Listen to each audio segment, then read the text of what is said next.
So today I'm going to pick up on what I was talking about last time about power dynamics in marriage and, age of consent, specifically age of marriage. We're not talking about fornication here. But I want to crack down on the issue of why people are against young people getting married before the age of 18 when they're so overwhelmingly tolerant and accepting of the fact that teenagers having sex with, each other, within high school or within even middle school.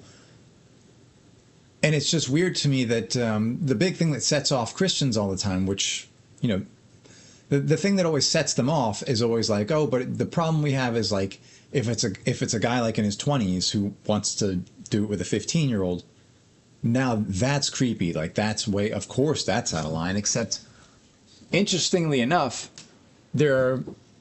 this is actually, for as many ways as Christians will say marriage between a man and a woman parallels Christ and the church, this is actually an interesting way that they do parallel. And I know this isn't as far as I know, it's not an official church interpretation, but it seems very obvious to me when I read the Bible and I'm reading all the things like God calling himself a husband in Jeremiah and in Ezekiel and Hosea. And he's making this comparison that he's always a husband. He's never a wife.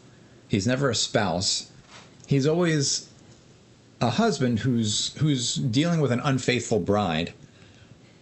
And so when it comes to the power dynamic, it's interesting that women and men, for anybody who's ever said to an atheist, I believe in God because look at the trees, look at the earth, the building can't have, every building had a builder, it's proof, the building is proof that it had a builder. You hear this argument all the time. And so it's interesting to me when people can't look at marriage that way, though, because one of the things I love about the Bible that's very different from the Quran is it's actually much more patriarchal because it's much more anthropomorphic. That's the word I'm looking for. That's what defines it largely from the Quran. Is Muslims will always say oh, we can't compare God to anything. He's so unique and so different from everything else. Somehow they're much better at patriarchy and family dynamics than we are. But the interesting thing is that if you're going to look at creation and see reflections of God and his intentions and his relationship with us within creation, remember Jesus talking with Nicodemus in John chapter 3, he's talking about when I teach you of worldly things and you don't believe, how can I teach you how can I teach you of heavenly things? Or will you believe? I can't remember the exact quote, but go read John chapter 3. He's kind of pointing out that I have to teach you these things in worldly terms. And so it's interesting that Christ is always calling himself the bridegroom. And it's interesting when you look at nature, though, women have an obvious shorter fertility window than men, where women have a very prominent choice in their youth of, are you going to submit or not? Are you going to obey or not? And if you don't, what happens? That clock runs out, and then, in the biological reproductive sense, as Rachel puts it in the Bible, put a baby in me or I will die. That's what happens when you don't reproduce. If you see father and son as a united thing, or the son as an extension of the father, you can't just lightly take not reproducing as, a light thing, because certainly God in the Bible doesn't. It's, adultery is just as serious, it seems, as murder is. God doesn't even get into things like grape or child abuse or, the things that we hold as the highest caliber of sin. God actually doesn't talk about these things. And I'm not saying he's okay with them. What I would say is I think the issues God addresses tend to be the more root issues. If you would just follow God's commandments, you wouldn't really have all these other issues. But I'm digressing from my point.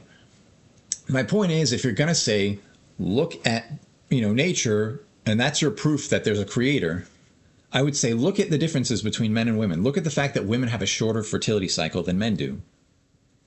And what happens when they choose not to submit, when they choose not to obey and recognize the sacrifices that men make on their behalf? That's just like Jesus.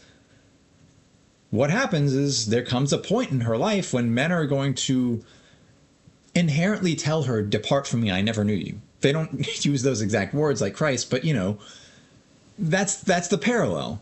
So when you say men and women are a parallel of Christ and the church, don't just sit here and say, oh, I'm going to use this to push, the monogamy issue. And again, like I said, that's another topic to get into. I'm not trying to get down the whole thing of polygyny. What I'm saying is I think Christians have such a hard time seeing the forest through the trees when they read the Bible that it's very difficult for me to put my trust in a church or in anyone who talks about marriage being one man, one woman when it doesn't seem to be in the Bible. I get that, maybe there's revelation beyond the Bible. Maybe there's the authority of the church. Like, it's hard for me to put my faith and trust in a church that I think has abandoned so many of us and that can't see the forest through the trees when it's reading obvious themes that make up the framework and foundation of the Bible. And Christians just hate it. They hate the core themes of the Bible all the way down to the gospel itself. Like when they'll say all day long, oh, Jesus loves you, he died for your sins, his blood is precious, and it's done this great thing for you. And they'll be out in the streets just preaching this, oh, I'm on fire for Christ, look at all the noise I can make up on stage, look, I'm not silent, I'm not going to stay in the back, I need to go out and preach the word. And it's like, okay, but you still can't talk about minor marriage. You still can't talk about actual sexual morals of the Bible. You can't talk about the fact that there are death penalties for women in the Bible for not bleeding on their wedding night. If she doesn't have her proof of virginity, she's toast. If a woman, has sex with another guy who's not her husband, she gets a death penalty, and so does the guy who's cheating with her. But there's no such thing in the Bible, no such punishment as, a guy who's taken a second wife. There's so many verses you can get into in the Bible. I'm not saying it's the ideal. There are verses I think that sort of promote not doing it. I'm trying to believe in this still because I grew up believing in monogamy. But there are so many verses that I could get into where God's just like defending polygyny, or he's demanding credit for David's polygyny, or he's defending Moses' polygyny, or he's not directly saying it, but the scripture is saying that Joash is righteous when he does it, and so on and so forth. Anyway, that's polygyny. I'm not saying I promote it. I think there are a lot of reasons why society should either reject it or at least control it to some degree, because I think every man should have his own wife and every woman her own husband. Again, I'm not saying yay or nay to monogamy or to polygyny, but I think it's important that if you're going to be a contributing member to society, I think you deserve to reproduce and have a marriage. And I think women deserve to be provided for, provided they're willing to submit to their husband and to the greater system that is built on a Christian set of morals. But I get so fed up, and maybe I'm going off on a lot of tangents here because I'm kind of going off topic again. There are so many Christians who get up on stage and they just go on and on about just ranting against like Islamic values and saying like, oh, this is abuse, it's abuse, like look at all these terrible things, oh, Muhammad did this, oh, Muhammad did that. And I'm just like, God commanded these things in the Old Testament, and they'll sit there and say like, oh, but Jesus never would compare Jesus to Muhammad, like Jesus would never do these things, and then Muhammad did these things, and how can you follow Muhammad? Again, and just to reiterate, I'm not saying Islam is true because of theological reasons, not because of Muhammad's moral conduct. Muhammad's moral conduct actually lines up very much with the Old Testament. That's why people read the Quran and they look at Muhammad and they're like, oh, this sounds like the Old Testament. Like, this sounds like God's commandments again. Like, Christians seem to have thrown that out the window.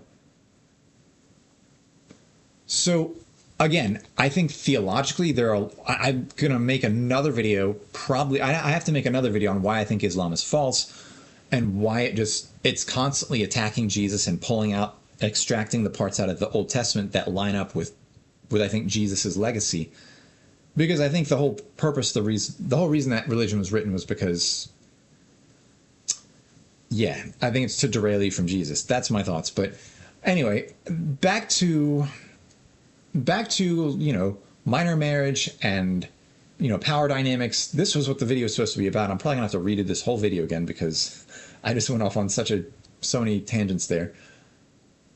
Sorry, I do that. I know I love my videos on YouTube to be concise, and when they're too long or they're too rambly, I'm just like, I don't want to watch this anyway.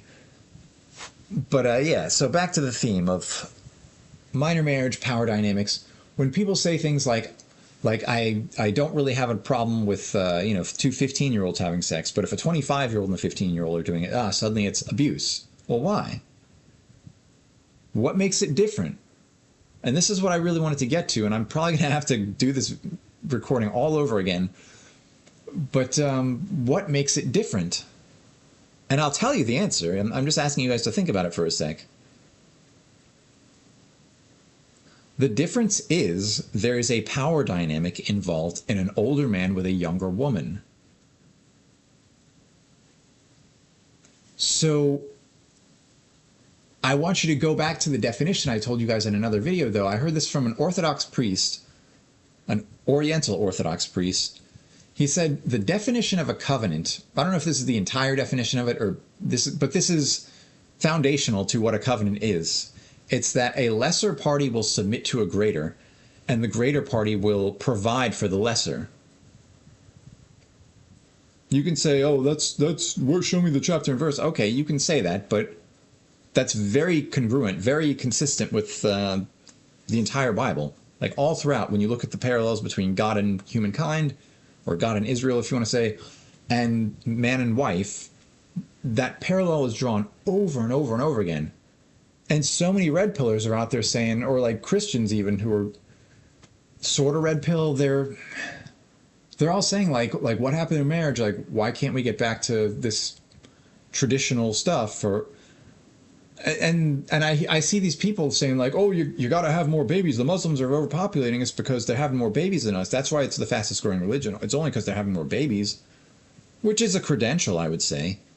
I still say Islam is false, but I guess what I'm getting at is you can't just say have more babies and quote unquote reject feminism. Feminism is a crazy subjective word.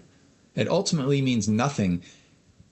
Just like when people use words like child marriage, I hate this word because I know what they're going for. I just watched all these videos online about Michelle Obama like going overseas and just going to all these like Eastern cultures where they're marrying girls off in their teens, and they're like 16 and 17 years old. They're not even like controversially young, like controversially children. They're just, you know, young teenagers who are, you know, very beautiful young women. And you know, they're just like Obama's just out there like, they're like, we have to put a stop to child marriage. Like it's this horrible, heinous abuse. And I'm just like, this is just marriage. It's not even child marriage. Like I'm totally against like anybody doing stuff with kids just to solidify that. I'm not trying to promote that. I think but it's for the very same reason that I reject the P word, pedophilia. I reject this because of obvious biological reasons. Like people that old are just not biologically meant for that. But then when biology kicks in and you are meant for that and you have a drive for it, you have a potential for impregnating or getting pregnant. It's like, sorry, nature has taken its course. Every society throughout the entire history of humanity understood this up until the 1900s. And now all of a sudden, traditional marriage is called pedophilia, and fornication culture is now considered marriage because no one has any real convictions against that. They're just like, oh, you can't be judgmental. We can't be legalistic, but it's like, oh, but I'm going to put that guy in prison and, you know, string him up on a tree for sleeping with that teenager. And I'm like, but you're Christian. What? So you're criminalizing marriage because you've legalized fornication. And because you've legalized fornication, you can't distinguish between the two. And even the term fornication is, if you want to get into like the biblical understanding of this stuff, even fornication is a word which comes from the Greek word porneia. Like even that, you really have to look at what is the Old Testament framework for this word, because we've redefined it in a completely modern way, which means sex outside of an institution of marriage that doesn't really mean anything anymore, that no one really follows, that isn't upheld. So like, how do you even tell the difference anymore? It's like me saying you should only drink clear water, like clean water, and I'm holding up two cups. One has mud in it, one has clear water. And then I pour the mud water, you know, back and forth with the clean water. Now they're both contaminated, and I'm like, here, but you should only drink clear water. What are you supposed to do? It's like, I don't even know how to get married in this day and age anymore. I don't understand what Christians are supposed to do.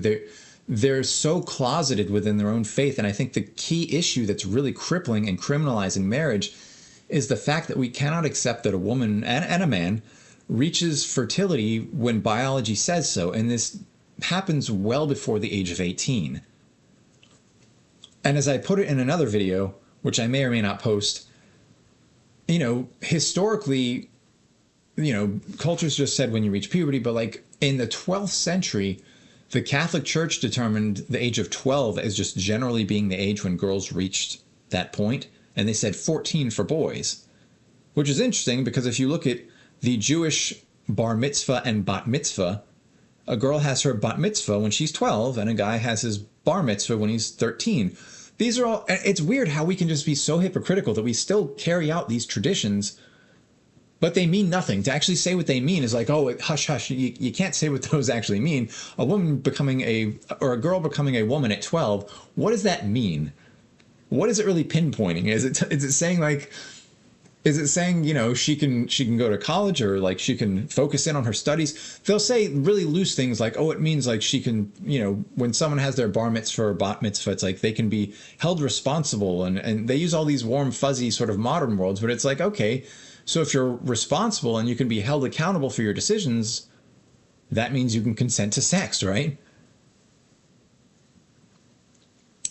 That is traditionally what that means. Whether you like it or not, whether I like it or not, that's what that means. And biologically speaking, if you look at the data, that's what that means. So yeah, I'm trying not to have too big of gaps in my speech here. And then it wasn't until I said that was in the 12th century when the Catholic Church established 12 for girls and 14 for boys. And it wasn't till the year 1917 until this code of canon law was established by the Catholic Church when they said, no, actually, we're going to change it to 14 for girls and 16 for boys. And then just not that much longer later, just a matter of decades later, in 1983, like a lot of you were born before then, In 1983, they came up with another code of canon law that said, actually, bishops have the authority to simply just follow your local laws. They still have 14 as the minimum according to the church, but if your local law is saying it's older than that, then you have to go by what that says. So basically the church is basically saying, we fold like a lawn chair to secularism. If the secular world says, no, we need to raise the age because we love our fornication, that's what the church is going to do. So you end up criminalizing marriage in the process. How many women actually keep their virginity to the age of 18? And then how many of them, when they turn 18, are like hitting the ground running, just going like, I got to get married right now, or like setting up betrothals so that when they turn 18, they can get married? No, their parents are all saying like, I want my daughter to go to college. Guess what they do in college? You think she's going for an education? Maybe that's what you're sending her there for. But if she managed to keep her virginity to that point, she's not going to have it much longer. I'll tell you that much. So I just want Christians to get real about their faith, about when you read the Bible and it's really putting this heavy emphasis on virginity, do you really believe this stuff? And it's crazy to me too. I was just watching a video from a priest that I'm probably going to post a criticism on later, where he's saying, they love to quote things like Romans 13 when it comes to punishing people who commit murder. Lots of Christians love to virtue signal and say, like, Christian males love to virtue signal and say, like, oh, I believe a man should get the death penalty if he commits the R word. And I'm like, okay, so where does the Bible say that, though? Well, it doesn't say that. It doesn't. So what it does say is if she commits adultery, though, or doesn't bleed on her wedding night, that commands a death penalty. Are you going to give her a death penalty? Oh, well, John chapter 8, let who use without sin cast the first. Oh, okay. So it's John chapter 8 when it's convenient for you, and it's Romans chapter 13 when it's what you want. Whatever you can push your modern secular morals with, you'll do it. But if Christ is truly the God of the Old Testament, which is what I'm standing with, that's what I believe. If he's the God of the Old Testament, then when he says, if you love me, obey my commandments, the Old Testament has to mean something. When he's saving the adulterous woman, writing in the ground with his finger, saying, subtly making the claim that these are my commandments. I wrote these commandments.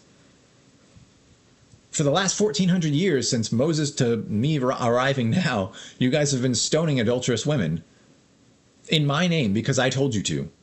So you guys can't sit here and say, oh, Jesus would never do these things. I mean, this is God's law. And I'm not saying that under the new covenant, we should be stoning people for stuff, but I have to be consistent and say, if you're going to forgive the person who commits adultery, specifically the woman who commits adultery, because that's what you can't handle is punishing women. You're not even willing to give her a parking ticket. But then, if a guy commits the R word, suddenly it's, oh, well, now we got to string him up. Well, what happened to forgiveness? If you can break God's law and be forgiven for it, but you can break man's law and we say, for that we're giving you the death penalty because we're Christian. Well, why does God's law take a back seat to man's law? And again, I'm not trying to minimize the R word here. What I'm trying to say is, I think if we took God's commandments seriously and actually believed what the Bible said first and then took a step back and evaluated society, you might find that, well, wait, this isn't even an issue anymore because everybody's getting married. Men understand their duties to women. Women understand their duties to men. And generally speaking, I was going to point out too that there is one punishment where a guy who commits the R word will get killed in the Old Testament, but he only gets this if she's betrothed to another guy. If she's a single woman saying, yeah, I can handle it on my own, I do what I want, it's my body, that concept of was it consensual or not doesn't come up. It's either adultery or it's not. She's either covered by her husband or she's not.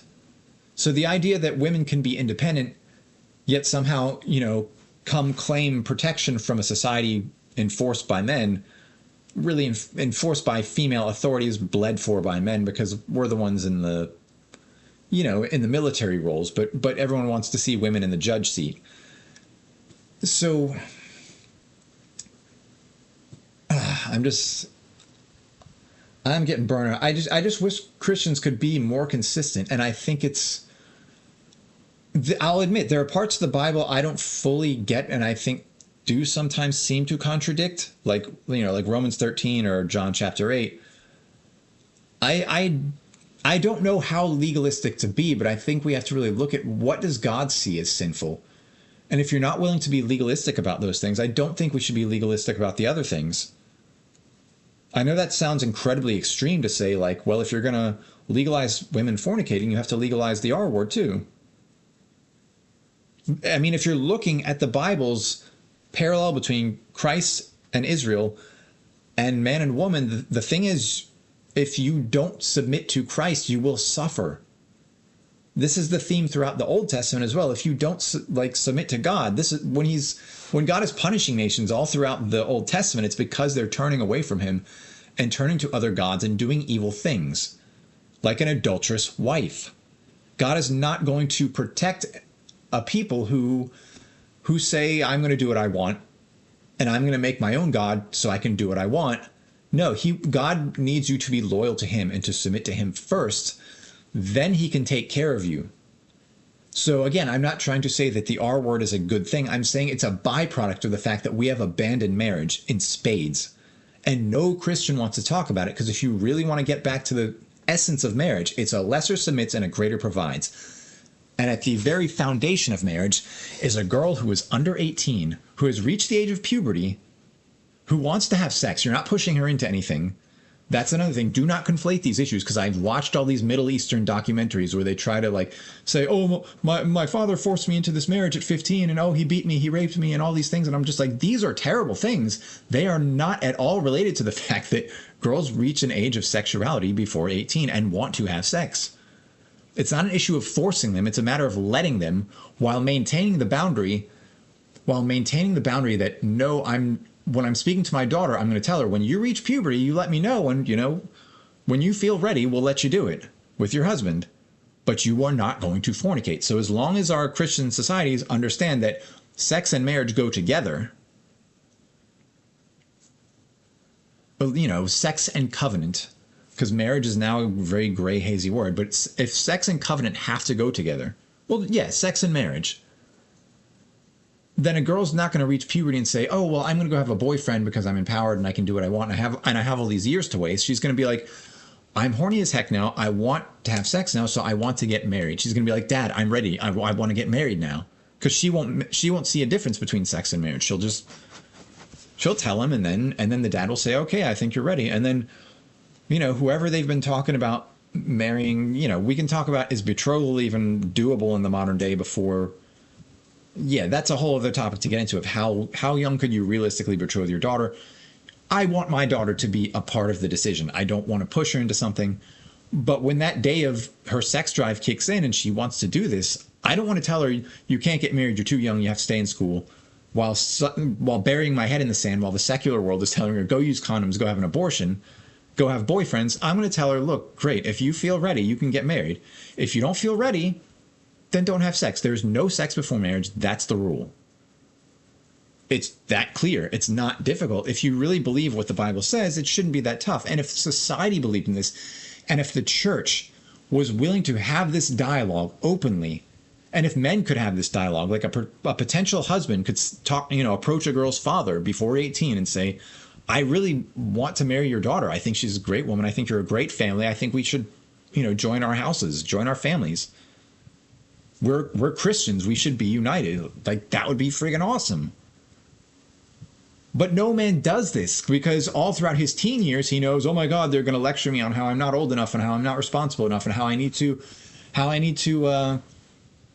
work harder and make it on my own. And my parents aren't going to give me a penny and I need to make it on my own. And I need to be responsible and work and suffer and be, and not ask my parents for help. You have to become this provider. You have to become, you got to go become something. And so once a man finally goes and does this, though, what do they tell him? Now he's like, okay, I'm ready to marry my young virgin wife. Oh, but you can't do that. Why? Because the power dynamic's off now. Well, if you didn't want a power dynamic, why did you want me to go through all the... Why didn't you just let me do it back when I was in grade school? I've been busting nuts since I was 13 in middle school. I was in love with girls in high school. Like, I wanted to get married then, but you guys all said, oh, no, you can't have sex because you're not ready, because it's a big responsibility and you have to get a career and you have to finish college and you have to do all these things. But once you finally do these things, they complain the power dynamics off and now you're a PDF file. So at what stage in your life was it supposed to happen? At what point in your life? Like, you seem totally cool with teenagers fornicating, or very forgiving about it, quote unquote. You'll be like, oh, they're fornicating, that's... I don't have a huge issue with that. It's a sin. Go give me 10 Hail Marys. It's really bad, but I condemn it. I condemn fornication, but you're not really legalistic about it. But if a guy who's been working his tail off in high school and college and finally has a career, and maybe he's like 28 years old and wants to marry, and he's like, oh, I'm going to go marry some 15-year-old. You guys are like, oh my God, it can't be done. That's pedophilia. Well, I'm not supposed to say that word, but that's what you think it is, and it's not. And you think it's creepy because the power dynamic's off. But when you put this stuff off, what you end up with is this pump and dump culture. If you thought, that 28 and, what did I say, 15 or something?